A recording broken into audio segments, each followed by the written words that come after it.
You're gonna love it because today's video is about nutrition, the health and wellness, the fundamentals, the building blocks of eating and growing muscle. There's literally a glare everywhere I fucking go. What is up, guys? Welcome back to the video. Today is a mess up of the day. Not only did I forget my funnel, I also forgot my pre-workout, my pump product, and I forgot my creatine. Literally, all I got is this Energized pre-workout right here and half a water bottle that's lukewarm. I am failing today. Unfortunately, some days you fail and some days you succeed, and today is one of those days. So what we're gonna do is we're gonna take 2 scoops of Energized pre-workout strawberry lemonade. This flavor is low-key ass. And you know the rules, 2 scoops so you don't stub your toe in the morning. All right, so we got 300 milligrams of caffeine, which is a pretty good amount of caffeine. Today we're crushing legs, which means we're gonna do squats, but we're actually gonna do squats a different way. We're gonna use a Duffalo bar. And today's video is gonna be a little bit different, and we're gonna get into that very shortly. All right, let's go train legs. All right, so what we're gonna talk about right now is the Duffalo bar. The Duffalo bar is a variation of a squat bar. Typically, squat bars are straight, flat bars that are called OPB bars, Ohio Power Bars. This bar has this natural curvature to it that you can see, and what this is for is it's for mobility. A lot of people, when they squat, they have a hard time getting their shoulders back, and because of that, their squat gets interfered with, and it hurts for when they go down because they're focusing more on their shoulder impingement versus the actual movement. What the Duffalo bar does is it eliminates that ability of concern. So what you're doing is you're focusing specifically on the movement, because this is a bar that is really tailored towards reconditioning and can be really beneficial for rehabilitation. What we're gonna do is use the Duffalo bar today because I have a shoulder injury and this bar feels much better on my joints and my movement. We're going for 3 to 4 sets of 5 to 6 reps.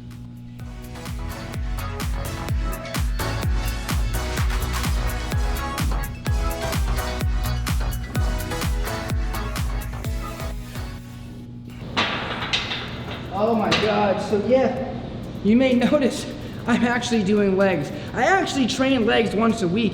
Even though I have the world's skinniest legs, I do train them, and I do squat heavy, and I do deadlift a lot. I can lift a lot of weight, they just don't grow. They have the inability to grow, but I'm gonna be doing legs every single day, at least 1 or 2 exercises a day. Maybe I'll go back to squat every day, because when I was squatting every day, it was actually really beneficial. The way that I did my squat every day thing was you gotta calculate what your 12 rep max is. So whatever your maximum weight is for that, kind of cut that in half. So like, I would say I can get like 185 for a solid 12 reps.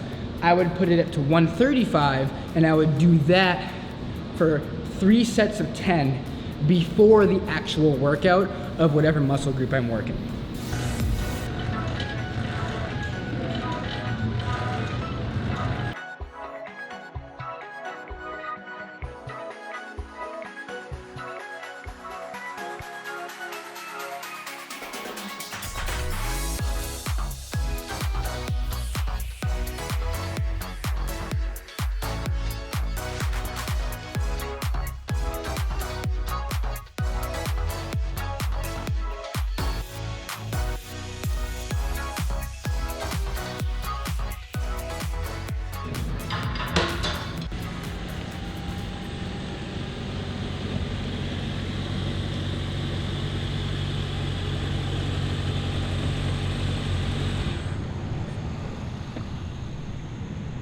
So you may be wondering why I decided to park in this weird looking circle. Well, fun fact, this is actually where my car gets beamed up into space and I get probably probed against my will, but in the grand scheme of it all, I get to meet aliens. Since they did want a white Jeep with black rims, I was like, I'm the perfect person to get abducted into space. But in reality, We just finished the gym. It was leg day, squats. We did we used the Duffalo bar. We did some single leg lunges. We did a bunch of other things. Leg day was a success. It felt really good, actually. Like my back was not really that bad after doing a 390-pound PR on deadlifts. I was going into squats feeling like I wasn't gonna do my best and have like a really bad back, but tables are turned, and I think the creatine is actually doing what it's supposed to be doing and enhancing my recovery. So we're gonna go crush some sushi, because after leg day, the only thing to do to enhance your muscle growth is to feast on unlimited sushi. So come on, let's go.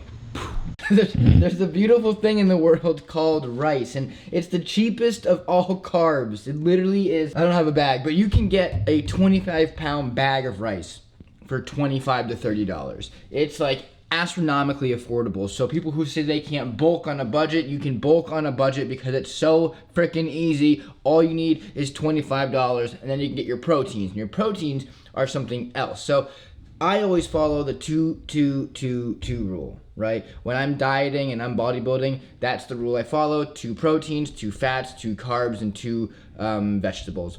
Those are the fundamentals, and that makes it super easy for you to be able to maximize your meal prep, because you really only have 8 things to really focus on, and you can categorize your meals for something super simple and super quick. Rice cooker, check this out. Now the key thing to do when you get rice is you got, oh my god, it's so close to me. You gotta get one of these spatulas. These are a rice cooker spatula thing, right? And what this does is these grooves, it helps break up the rice and make it into like perfectly little tiny sushi balls. Meal prepping is supposed to be fun. It's not fun though. It's the worst thing you could ever do because it's just so long to do. But if you do it effectively, you can get it really, really quick and efficient. So here's the thing. Dieting isn't necessarily supposed to be super fun. Nobody really likes it. But there are ways to make it enjoyable enough to where you can survive day-to-day life while eating healthy. You don't have to do what most people do and eat chicken and rice, beef and potatoes every single day for the rest of your life. You don't have to. You can customize your meals into something manageable and enjoyable as long as you just use the right seasonings and calorie-free sauces, which they have so many different kinds. You can go get Stubbs barbecue sauce, which is like 10 calories per serving, mustard instead of mayo in your tuna. Like there's a bunch of different variables you can do, and I'm gonna kind of walk you through a little grocery haul when we go later today about how we manage our diet on a flexible dieting schedule. The problem a lot of people have when they do dieting is they overcomplicate it into thinking that they have to eat, like I said earlier, chicken and rice, beef and potato, broccoli, green beans. You really don't have to be that severe on your diet unless you're going for like a bodybuilding show or some type of competition where you need to have 6 to 8% body fat. If you're just kind of going for like baseline nutrition and health and well-being, you just kind of got to eat healthy, and eating healthy is different for a lot of different people. There's flexible dieting, there's intermittent fasting, there's high carb, high fat, low fat. There's so many variables and variations of dieting that there are in life. You just have to figure out which one is best for you and your energy levels and output of your day-to-day activity. Because if you're going to work and you know that you have a very demanding job, nurse, doctor, stretch therapist like me, where you're on your feet all day and you're kind of moving at a fast pace, you're always talking, always working. Having no food in the morning can be debilitating on your mood, your mental health, and your overall body because you don't have the energy to sufficiently work. Now, if you typically work from home and you're on IT or you're at a call center or you're doing something like that where it's very minimal movement and engagement, you can sacrifice breakfast and start your first meal at about lunch. So intermittent fasting could be beneficial for you. Now, there's a lot more that goes into it than just meal timing. There's about the food that you consume. A lot of people think that they have to consume over a certain caloric intake to gain weight and under a certain caloric intake to lose weight, which is totally true. But you have to keep in mind that you don't have to do it so like intensely where you're like literally eating the same thing. You can flexible diet, which is what I do and what my wife does, where we eat pretty healthy throughout the day, but if we decide to have a burger or a shake or something else that's off program, we just take out a meal later in the day, or we subtract a meal earlier in the day if we know we're gonna go out later that night.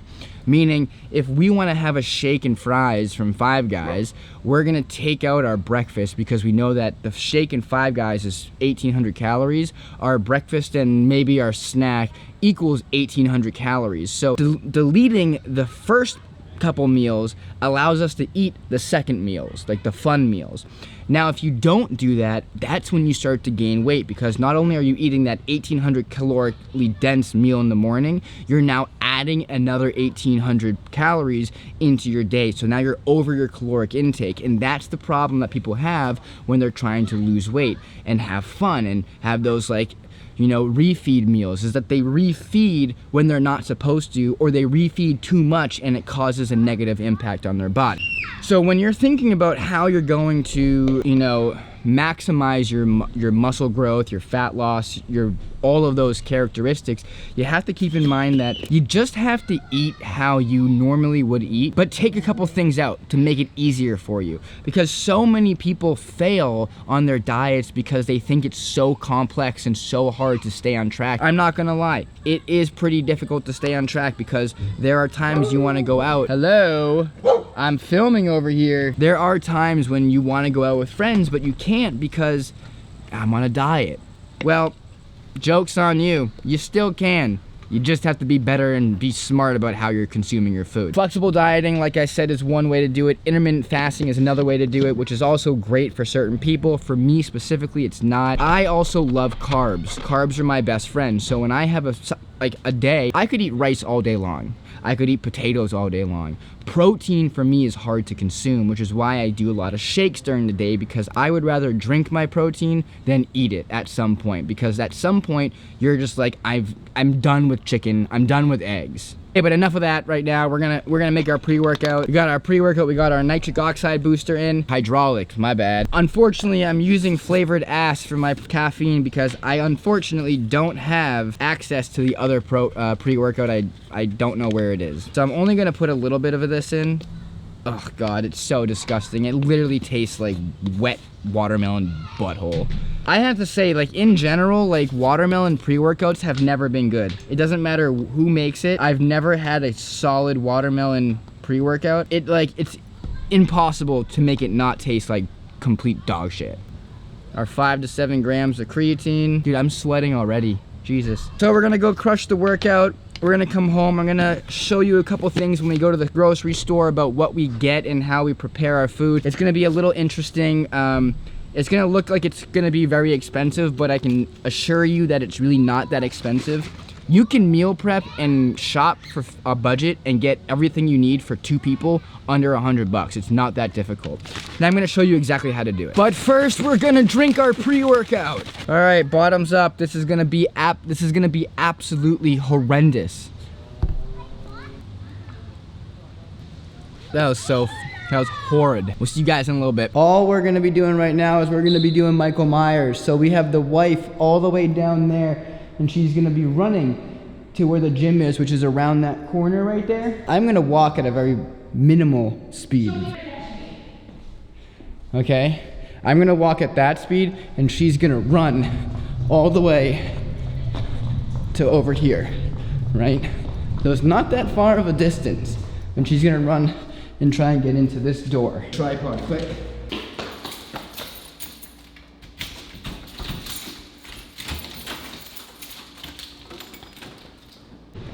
In case anyone wants to know some fun facts about Noah, I'll tell you. He says he's lactose intolerant, but he's not, because he just eats cheese and cheese all the time. So he's a faker. So if he ever tells you that he is, he's not. Another fun fact about Noah is he can never find out where his wallet and his keys are because he loses them all the time, but he can remember facts from so many fucking years ago.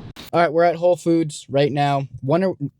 Not only are we going into Whole Foods to get duck, because we're gonna hope to God that they have duck this week, because we promised her dad duck last week and they didn't have it. So we are going to go get duck, and I'm also going to show you a couple things on what I would recommend getting if you're trying to bulk or diet on a budget. We're going to make it easy, affordable, and cheap, but we're also going to do a little taste review. We're going to go get these drinks. I forget what they're called, but they're like spin-offs of Coke and Dr. Pepper and stuff. So we're going to go get a bunch of those, and we're going to test them and give you guys a review. I actually remember what they were as soon as I ended that clip. They are called Culture Pops. And we're going to go get a bunch of them and review them, and we're going to have a good taste test.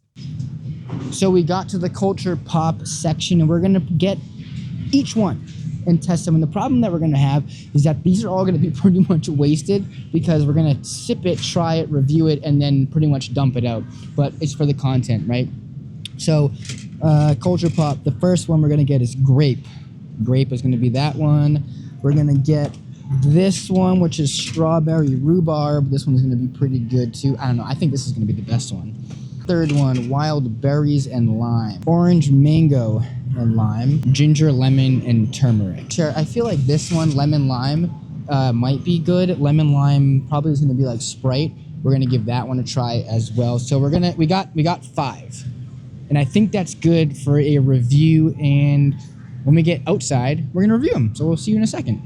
So this is a big factor of dieting and making sure food tastes good and authentic, and you can keep it changing and rotating around. You can literally get diced tomatoes, whole tomatoes, tomato puree, tomato everything, tomato sauce, tomato paste. These are perfect. Getting diced tomatoes, obviously from Whole Foods, it's a little bit expensive. It's $2.09 a can, but you can get 2-3 cans of these still for like $6. Put this into all your meals, and then you can have like a better tasting like meat meal. If you have ground beef and rice, add some diced tomatoes in, and now you have like pretty much a taco salad. Get some lettuce.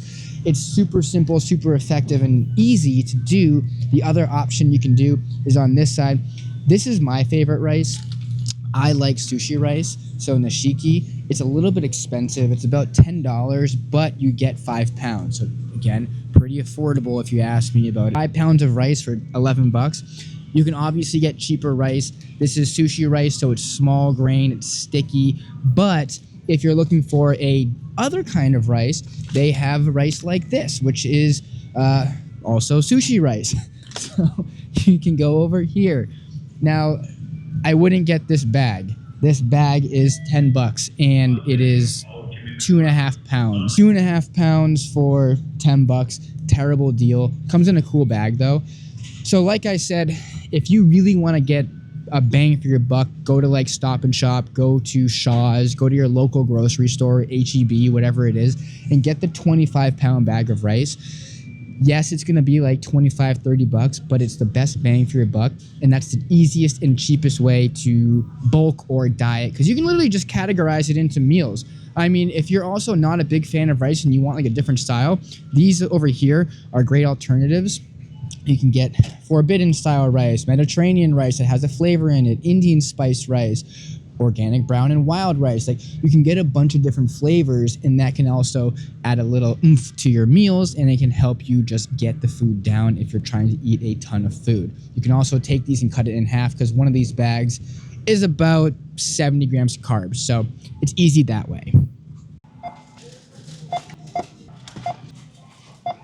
$50. I hope you guys are happy. I'm doing this all for the content. All right, so what we're gonna actually do is we are going to be tasting all these Olipops. Now, I have a mixed feelings on how I should film this. Mm-hmm. I'm thinking of either I film it vertical so I can post this on all social media platforms. Do that. Or just horizontal so I can just get YouTube. I'm probably gonna post it on all socials because I get, obviously more clicks, and it's the click view rate, which is what I'm really concerned about. Even though I know everybody requested this, Brandon, we're gonna film this vertical. I think it's gonna be better for everybody. I am going to have that entire Culture Pop review on the channel. I'm gonna have it actually in the video. It's just gonna be vertical. So you're gonna watch it and you're gonna enjoy it and you're gonna love it. So this is gonna be the 5-second review of each can. What we got is we got Culture Pop Orange Mango.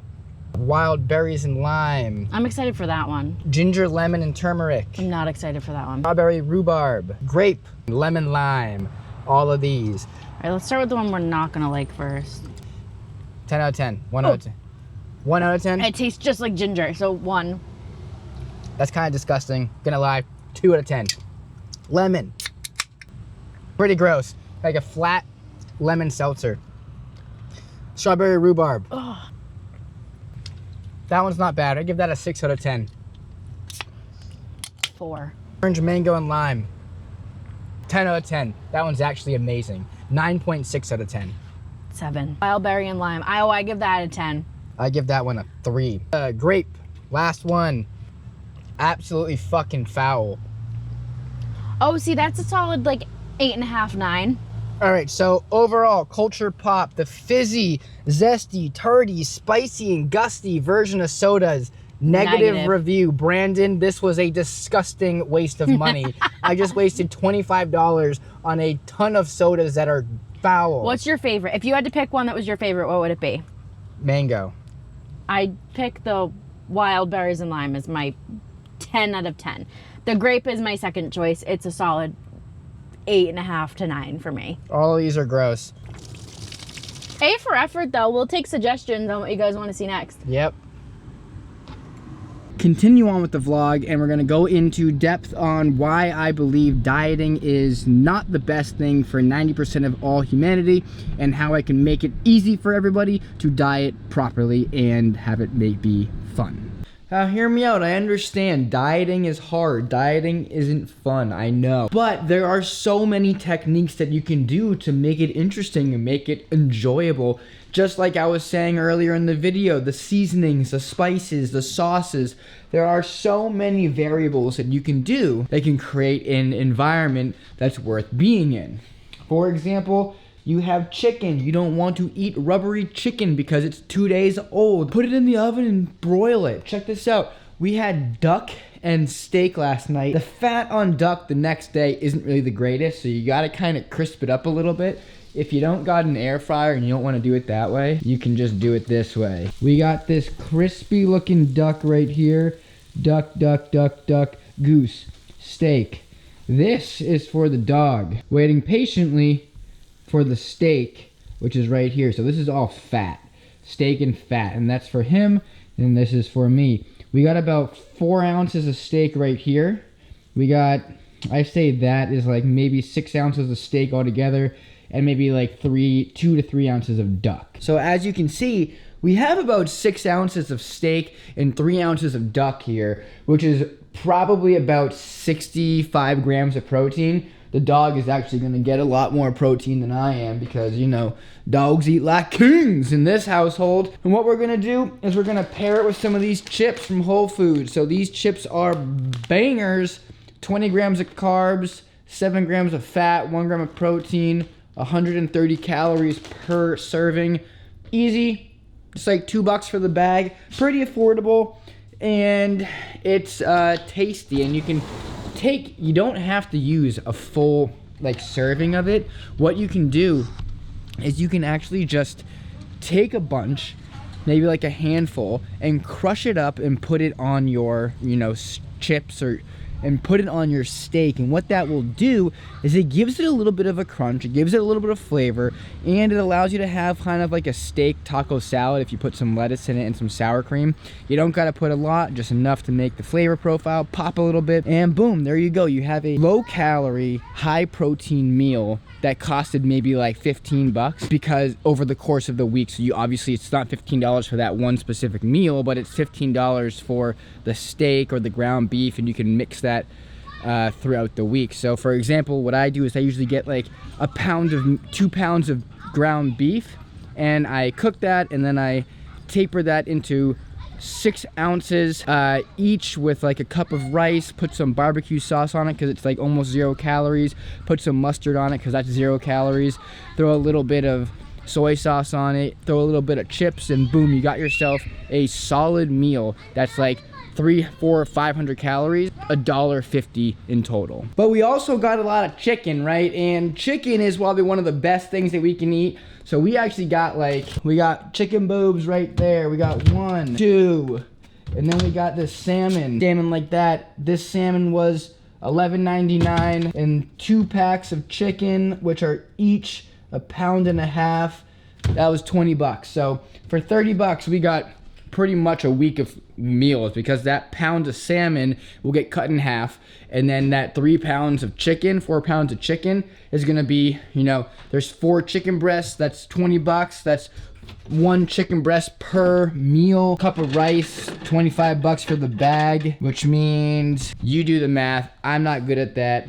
I'm a terrible mathematician, but pretty much what I'm saying is for 50 bucks at the grocery store, I have like unlimited meals with rice in it, and I got a bunch of chicken. Pretty affordable, if you ask me. So just to show you guys that I'm not just BSing y'all, all that chicken, I got all that duck and beef in there. I got some shredded cheese, and I got those chips crumbled on top of it. With a little bit of barbecue sauce. And what we're gonna top it off with is some of this this stuff, whatever this stuff is called, Tajin, Taki, whatever. Any of this, and it's 0 calories, so it makes it flavorful, it's tasty, it consumes my belly, my hunger, and we have a bottle of aqua to wash it all down with. And simple caloric meal. It's like 500 calories of protein and a little bit of carbs. Stay tuned, because tonight's gonna be a feast. So it's super easy to meal prep. We're gonna end this video here because I don't wanna just spiel about dieting for like another 15 minutes. So just to make conclusions easy, dieting should not be difficult. It should be fun, it should be easy, it should be manageable, and it should be proactive. You should be able to do it without even thinking about it, which makes dieting actually enjoyable. And making it enjoyable means flavorifying your food. That's even a word. But literally, this meal we're making tonight probably costs 10 bucks. Over the course of a week, we could make this last 4 meals. It probably is about $1.50 per meal. And how simple it is, we got Trader Joe's rigatoni, $1.50 for the bag. Inside here we got spinach, tomatoes, and we got a big ass block of cheese. That's literally the meal, right? So we have the pasta, we have that, we combine it all together, we make one giant pot, and we split that over the course of, for dinner for the 2 of us, and then we split it into meals throughout the week for lunches. It's that easy, it's that simple. Make it fun, make it tasty. This meal probably is gonna be about 300 calories per dish. You can obviously add more carbs to it, and you can add more cheese to it to make it more carb heavy or fat heavy or protein heavy. You can add chicken to it, you can add steak to it, you can add ground beef to it, you can add pork to it for a protein boost. All of these things work. You just have to make it fit your caloric intake, because in the end of the day, it's calories in versus calories out. So as long as you're making that happen, we are good to go. So with no further ado, I hope you guys have enjoyed the content today. Tomorrow's video, or on Friday, that video is going to be a day in the life, basic day in the life. And she is continuously shaking the camera when she's holding it. So that is going to be what we're going to be filming the rest of today, tonight, and tomorrow. It's hot. She just turned the AC on while she knows I'm filming. Babe, can you please turn it off? Oh my God, are you serious? You see what I deal with? Wrap it up. So that is what we're going to be making for dinner, and that is how we're going to be meal prepping. The easiest way to do it is to just make giant dishes and split it up into separate containers. I hope you guys have enjoyed the content. I hope you guys have enjoyed the day. I hope you guys are having a great day. My name is Noah, and be sure to hit this button right here to subscribe, and be sure to hit that button right there to watch my latest video. It might be flip-flopped, so don't quote me on that. Probably going to be the new video here and the subscribe button there. Hope you guys are having a great day. I'll see you guys in the next video. Peace out. Bye.